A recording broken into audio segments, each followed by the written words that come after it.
Bonjour, aujourd'hui on continue notre série sur les démontages intégral des moteurs. Comme je vous ai montré sur une autre vidéo, j'ai plein de moteurs qui traînent partout, qu'il faut que je démonte. Plutôt que de les démonter tout seul dans mon coin, je préfère les démonter en vidéo. Au moins ça vous permet de voir comment sont constitués ces moteurs là, où sont les éléments et à quoi ça ressemble à l'intérieur pour ceux qui n'ont jamais vu un moteur démonté. Donc aujourd'hui on est sur le moteur Brigg Quantum.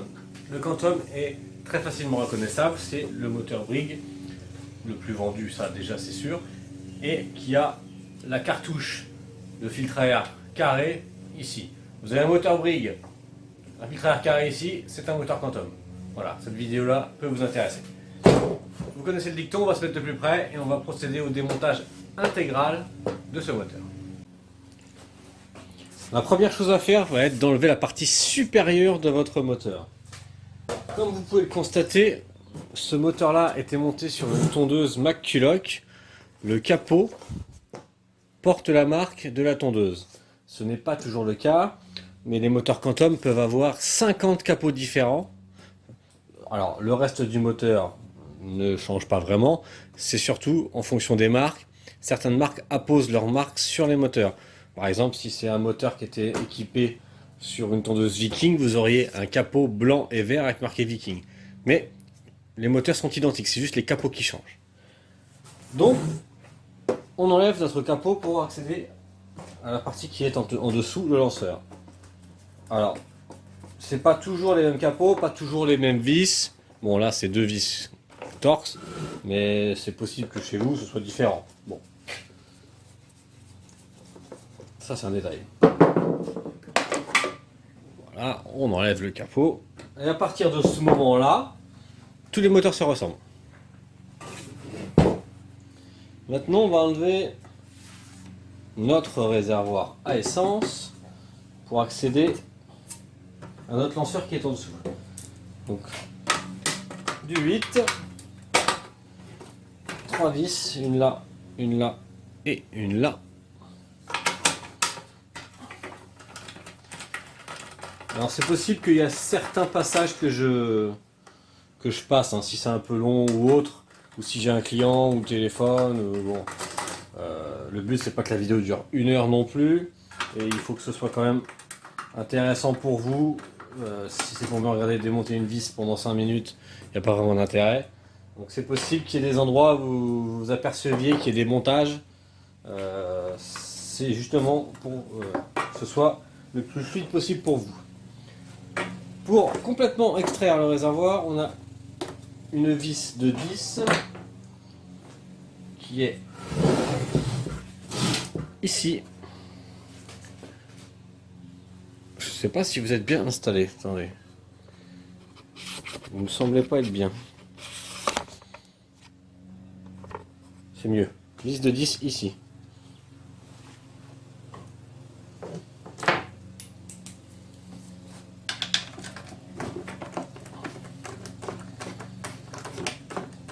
Alors, je vous donne toujours les clés européennes. Hein. Je vous dis que c'est du 10. Si vraiment on veut chipoter et être précis, c'est pas du 10, c'est du 3/8 parce que c'est un moteur américain.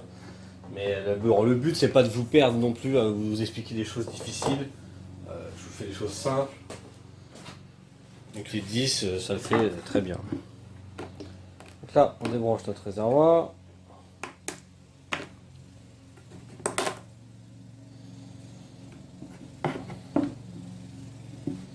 Voilà.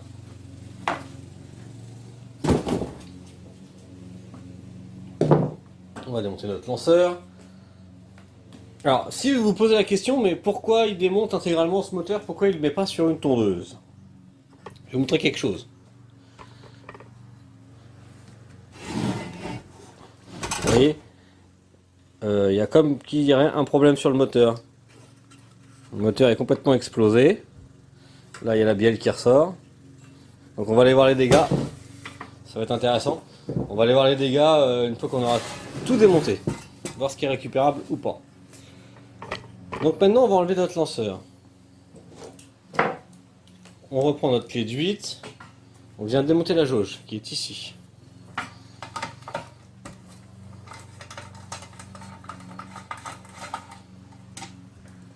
Là on vient. Voilà, on retire notre jauge. On remet notre vis. Pardon, on remet notre clé de 10. Oui, chez Brick ça n'arrête pas. 8, 10, 8, 10, 8, 10. C'est un peu chiant, mais. Et là, on y va.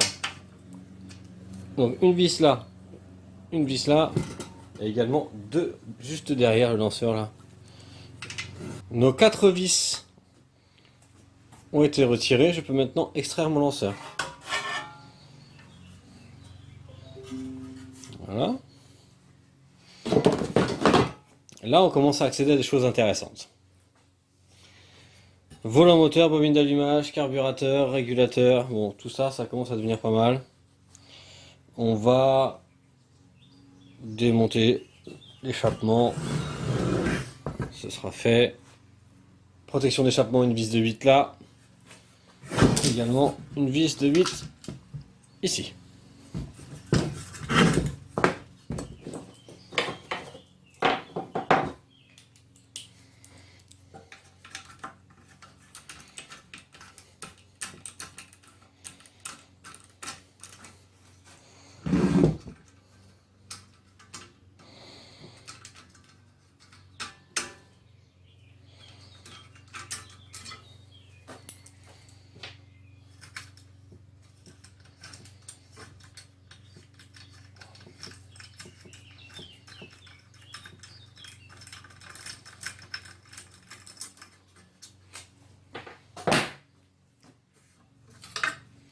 Hop. Avant de démonter l'échappement, j'ai quelque chose à vous montrer. Je ferai certainement une vidéo dédiée pour ça, mais ici on a ce qu'on appelle un thermostat, un thermostart au fait. C'est-à-dire qu'il y a un thermostat là qui est relié au pot d'échappement. Quand le moteur va chauffer, le thermostat va venir déplacer cette petite languette là, ce petit levier, qui à son tour va venir déplacer notre volet qui est ici. En fait, c'est un système de starter automatique. C'est-à-dire que là, quand il est froid, ce que vous allez bien voir, voilà. Là, quand il est froid, le volet est fermé. Et quand votre moteur va chauffer, ça va se déplacer et ça va ouvrir. Voilà. Vous éteignez votre machine, vous rallumez, la machine elle tourne une demi-heure, vous l'éteignez pour changer le bac ou autre, vous la rallumez, il sera toujours chaud comme ça. Et puis à force de refroidir, le thermostat va se refermer et ça va refermer votre starter. Voilà comment fonctionnent les systèmes de starter automatique sur les Brigg. Maintenant je vous ai expliqué ça, on démonte le pot, je vous montre de plus près à quoi ça ressemble.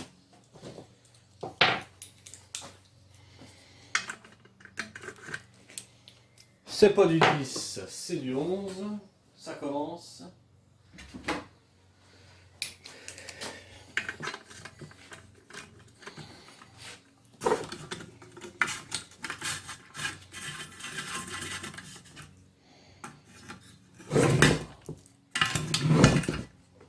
Alors là, il plie toujours les pattes là pour pas que ça se desserre, c'est un peu chiant.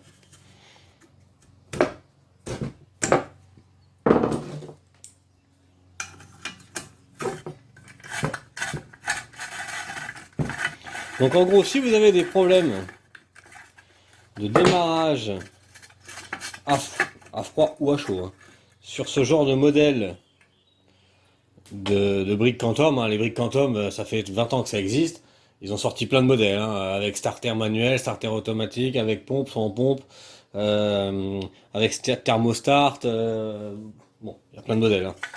Mais si vous êtes précisément avec ce modèle, avec un thermostart, si vous ne savez pas si vous avez un thermostart ou pas, vous pouvez me demander, je vous répondrai en fonction du numéro de série de votre machine.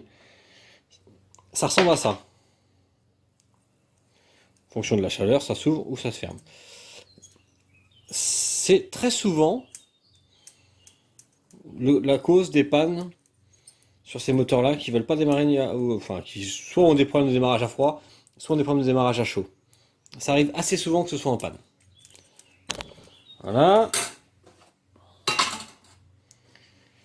On va aller voir de l'autre côté, on va retirer la carburation. Du 8.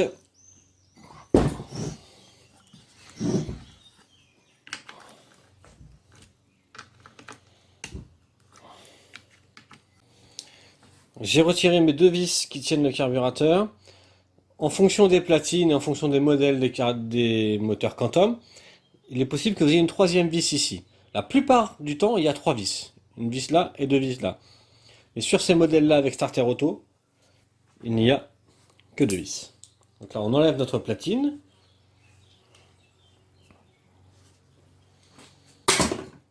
Là, on accède à notre carburateur. Avec notre fameux levier, comme je vous disais, de starter automatique. Alors, c'est pas vraiment automatique, c'est un thermique en fait. On va commencer par retirer cette patte. Alors là, c'est une petite vis d'un quart.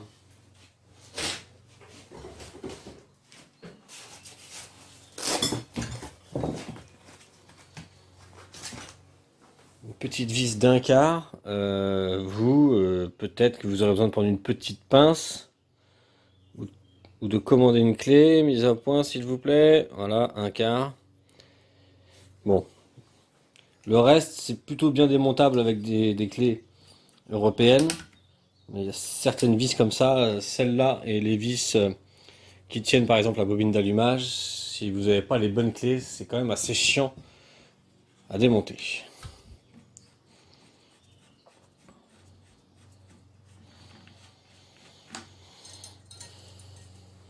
Voilà. Notre levier, notre ressort. On va démonter le carbu. On retourne sur du 10. On a du rythme, on peut l'enlever.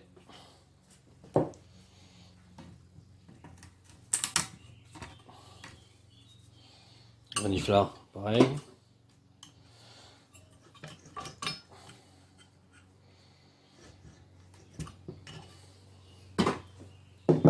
Ok, là on commence à bien voir l'intérieur du moteur. C'est pas normal. Normalement on peut pas voir ça. Hein.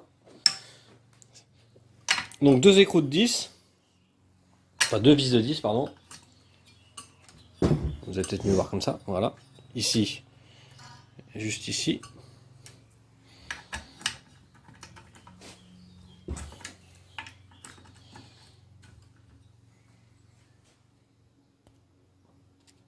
Une fois que vous avez bien enlevé vos deux vis, votre carburateur va être mobile. Vous faites levier pour détacher votre tringle de régulation là. Vous faites levier comme ça, sans forcer, vous allez voir. Et voilà, ça s'enlève. Pas besoin de forcer. Un carbu. Bon, ça commence à bien se démonter.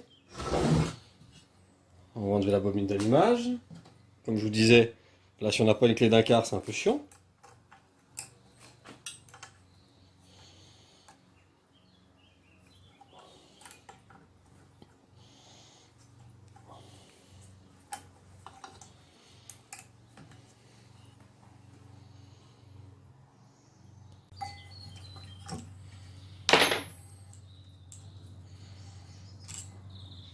Voilà, deuxième vis. On démonte le câble. Ce câble-là, là, qui est branché sur la bobine, c'est la mise à la masse, c'est l'arrêt moteur. Si un jour votre machine ne veut plus du tout s'arrêter, c'est possible que ce câble-là soit coupé ou défectueux. Voilà, bobine d'allumage retirée, ça commence à pas être mal. Ici, on a notre pipe d'admission. On va démonter. Donc on enlève le support pour avoir accès à la pipe qui est derrière. Ça commence à plus trop tenir sur ses pattes. On va au préalable enlever le ressort là, de régulation.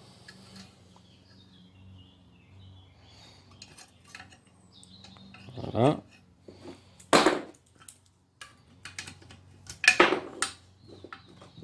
Même les clés, ils en ont marre.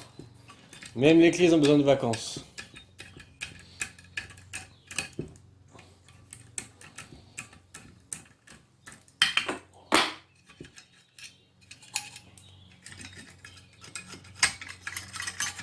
Voilà. On ira le défaire derrière après. C'est juste pour libérer notre pipe. Voilà. Toujours du 1/4. Ça c'est pareil, hein, ça arrive que si votre moteur fonctionne mal, il prend des tours sans raison, vous n'arrivez pas à avoir de ralenti par exemple. Ou si, elle démarre pas du tout. Soit la pipe est desserrée là, soit elle s'est cassée là, ou même ça arrive que ça casse là. Hein. Bon, pipe cassée.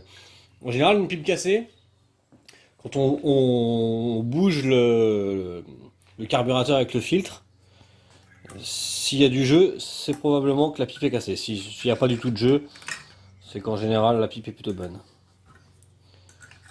Je vous démonte la pipe, je vous reprends après. Les deux vis de pipe sont retirées, on peut retirer la pipe. Voilà. C'est là-dedans que le gaz passe pour arriver jusqu'à la soupape. Là on accède à notre soupape d'admission. Bon, ça commence à devenir pas mal. Allez, on va enlever le volant moteur. Là, ça va être la partie la plus compliquée pour vous. Écoute 24. Bon, moi j'ai une clé à choc, je m'emmerde pas, mais vous, si vous n'avez pas de clé à choc, ça va être un peu plus compliqué.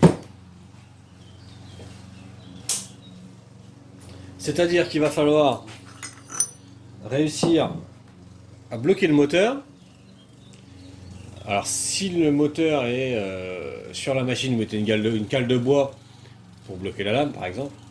Si le moteur est comme moi là, alors il faut essayer de bloquer avec une barre de fer, quelque chose, le volant pour pouvoir dévisser. Mais attention de ne pas casser les petites ailettes, ça sert à refroidir le moteur ça. Et ensuite il faut réussir à extraire le volant. Le mieux, c'est d'avoir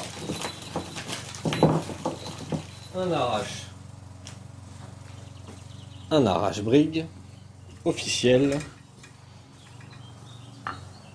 pour ne pas faire trop de conneries. Mais je suppose que vous n'avez pas ça. Donc je vais vous montrer comment on fait autrement. Je prépare tout. Alors je ne vais pas pouvoir vous montrer la technique que je voulais vous faire. La technique sur les anciens Quantum, c'est de prendre des minutes, faire levier avec une minute, exercer une pression, mettre un coup de masse et décoller le volant. Ils ont modifié leur carter, il y a plus de points d'accroche pour mettre une minute. Donc je vais vous faire des conneries, c'est pas la peine. Je vous montre comment on fait officiellement avec un arrache-brigue. Il vous en faudra un, ça vaut une trentaine d'euros. Là, il n'y a pas le choix. Donc on vient serrer l'arrache-brigue dans les trous qui sont prévus à cet effet.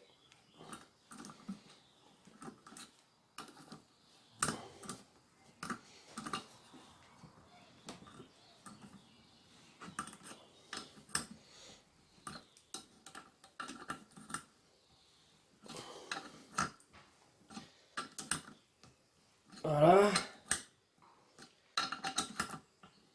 Voilà. Et maintenant on vient serrer ces écrous-là. Ça va pousser et ça va le décoller. On y va.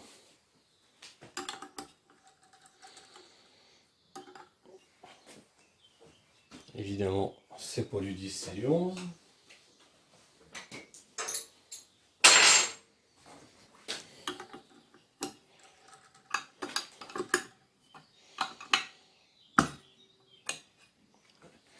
Et voilà, c'est décollé. C'est pas compliqué quand on a les bons outils, hein.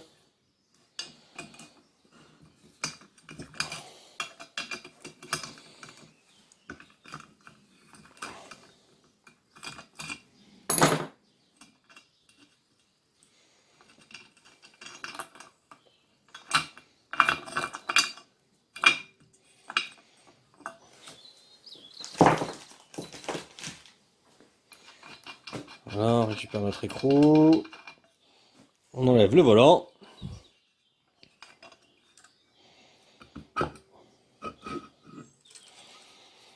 Voilà.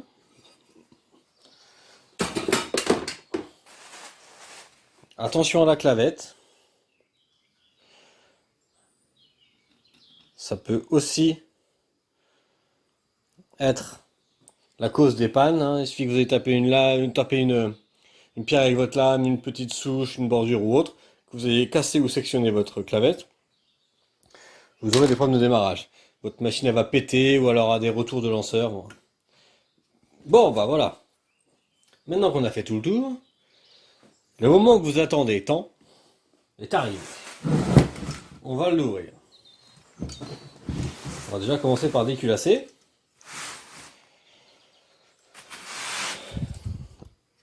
Du 13.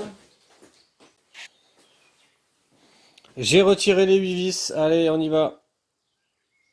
Oh putain, collé ça. Ah oui.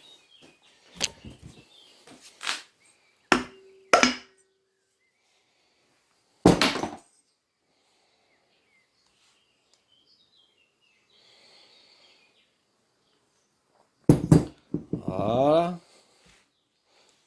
Nos soupapes.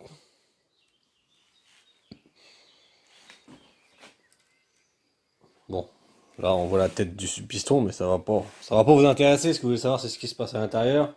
On va enlever le carter là.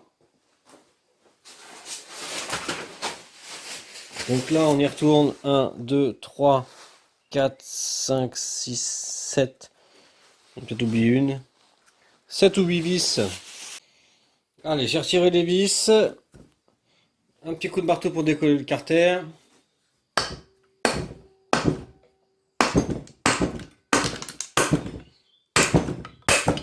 Voilà. Voyons voir les dégâts là-dedans. Bon, à mon avis, tout est mort, hein. Rien n'est récupéré.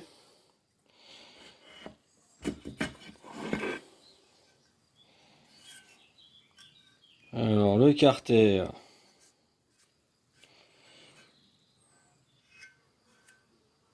Le carter, il a l'air d'être bon. Par contre, là-dedans, aïe aïe aïe. Un petit bout de bielle là. Sympa. Le régulateur. Le régulateur, je sais pas si s'il a été voilé, s'il a été tordu ou pas. Donc ça va être poubelle aussi. L'arbre à cam. L'arbre à cam, pareil, je sais pas s'il a pris un coup ou pas. Ah bah si, il a pas pris qu'un petit coup, l'arbre à cam il est complètement mort, complètement bouffé. Complètement mort. Arbre à cam poubelle. Là, il reste des bouts de bielle.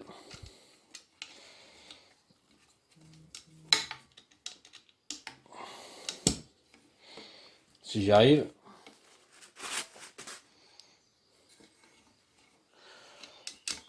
Ouais, bon, de toute façon, on s'en fout. Des bouts de bielle. Bon, bah, ça, c'est des poussoirs de soupape. De toute façon, tout est tordu, hein. Tout est tordu, tout a tapé. Là, on voit carrément la bielle. La bielle qui est sortie, qui est sortie du vilebrequin, qui a explosé le carter. C'est pas beau.